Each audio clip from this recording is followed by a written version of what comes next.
राष्ट्र के नाम समर्पित ओटीटी इंडिया में आपका स्वागत है और आपके साथ मैं हूं मीनाक्षी गुप्ता। साल 2019 ये वो साल है जिसे शायद ही कभी कोई भूल पाए, क्योंकि साल 2019 के लोकसभा चुनाव जीतने के बाद केंद्र की नरेंद्र मोदी सरकार ने 5 अगस्त 2019 को जम्मू कश्मीर से अनुच्छेद 370 को हटाया था। जैसे अनुच्छेद 370 जम्मू कश्मीर को विशेष अधिकार प्रदान करता है, ठीक वैसे ही अनुच्छेद 371 कई राज्यों को विशेष अधिकार देता है। लेकिन गृह मंत्री अमित शाह ने भविष्य में इस अनुच्छेद से किसी भी तरह की कोई छेड़छाड़ ना करने का वादा किया। आप में से बहुत से लोगों को अनुच्छेद 370 और 71 एक ही लगता है, लेकिन ये दोनों एक दूसरे से बिल्कुल अलग है। ऐसे में आप भी ये जान लीजिए कि क्या है अनुच्छेद 371, जिसको लेकर अमित शाह ने लोगों को भरोसा दिया है। आज हम आपको इस वीडियो में बताएंगे क्या है 371 अनुच्छेद, किन राज्यों को इसके तहत विशेष अधिकार मिले हुए हैं और इसके तहत कौन से प्रावधान हैं। चलिए सबसे पहले आपको बताते हैं क्या है अनुच्छेद 371। दरअसल अनुच्छेद 371 महाराष्ट्र, हिमाचल और गुजरात में लागू है। यह अनुच्छेद महाराष्ट्र और गुजरात के राज्यपाल को कुछ विशेष अधिकार देता है। जैसे महाराष्ट्र के राज्यपाल विदर्भ और मराठवाड़ा में अलग से विकास बोर्ड का गठन कर सकते हैं। ठीक ऐसे ही गुजरात के राज्यपाल सौराष्ट्र और कच्छ में अलग विकास बोर्ड बना सकते हैं। राज्यपाल के पास टेक्निकल एजुकेशन, वोकेशनल ट्रेनिंग और रोजगार के लिए भी स्पेशल अरेंजमेंट करने का अधिकार है। इस अनुच्छेद में 371A, 371B, 371C, 371D, 371E, F, G, H, I, J शामिल हैं। चलिए अब जानते हैं विस्तार से अनुच्छेद 371 राज्यों को कौन से विशेष अधिकार देता है। सबसे पहले शुरुआत करते हैं अनुच्छेद 371 के साथ। अनुच्छेद 371 के तहत अगर कोई व्यक्ति हिमाचल प्रदेश से बाहर का है तो वो राज्य में खेती के लिए जमीन नहीं खरीद सकता है, और अगर व्यक्ति हिमाचल प्रदेश से भी है लेकिन किसान नहीं है तो भी वो एग्रीकल्चर लैंड नहीं खरीद सकता। अब बात करते हैं अनुच्छेद 371A की। तो आपको बता दें कि अनुच्छेद नागालैंड में लागू है। इसके तहत राज्य को 3 विशेष अधिकार दिए गए हैं। पहला, भारतीय संसद द्वारा बनाया गया कोई भी कानून नागालैंड के लोगों के सांस्कृतिक और धार्मिक मामलों में लागू नहीं होगा।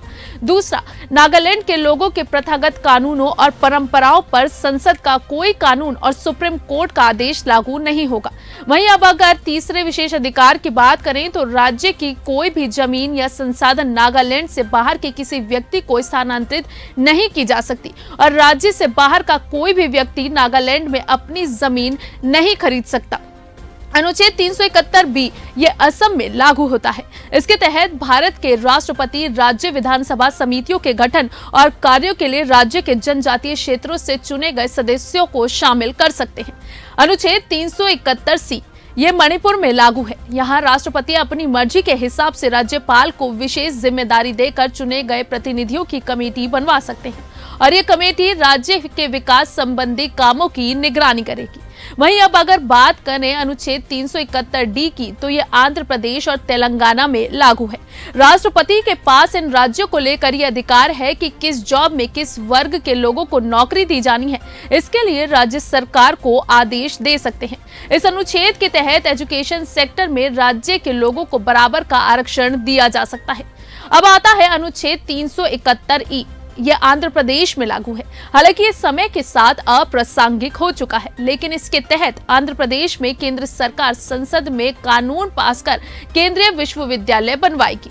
अनुच्छेद 371F की बात करें तो ये सिक्किम में लागू है। इसके तहत सिक्किम की पूरी जमीन का अधिकार राज्य के पास है, चाहे वो विलय से पहले की हो या फिर बाद की। और अगर राज्य में जमीन को लेकर कोई भी विवाद होता है तो सुप्रीम कोर्ट और संसद के पास दखल अंदाजी का अधिकार नहीं है, लेकिन जरूरत पड़ने पर राष्ट्रपति ऐसे मामलों में दखल दे सकते हैं।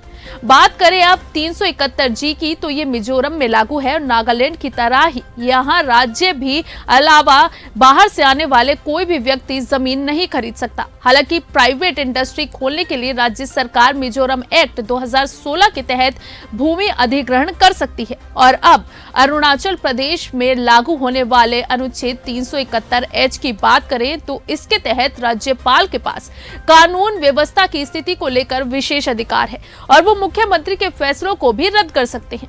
371I गोवा में लागू होता है, लेकिन ये भी समय के साथ अप्रासंगिक हो चुका है।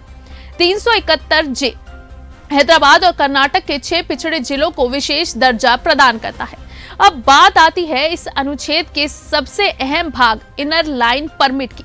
इनर लाइन परमिट ये वो कानूनी दस्तावेज है जो इसके तहत आने वाले 3 राज्यों मिजोरम, अरुणाचल प्रदेश और नागालैंड पे एक निश्चित समय की यात्रा की अनुमति देता है। इसे ब्रिटिश काल के दौरान शुरू किया गया था और तब से आज तक ये वैसे ही चला आ रहा है।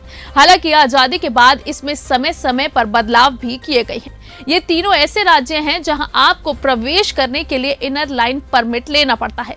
इसके बिना आप इन राज्यों में प्रवेश नहीं कर सकते।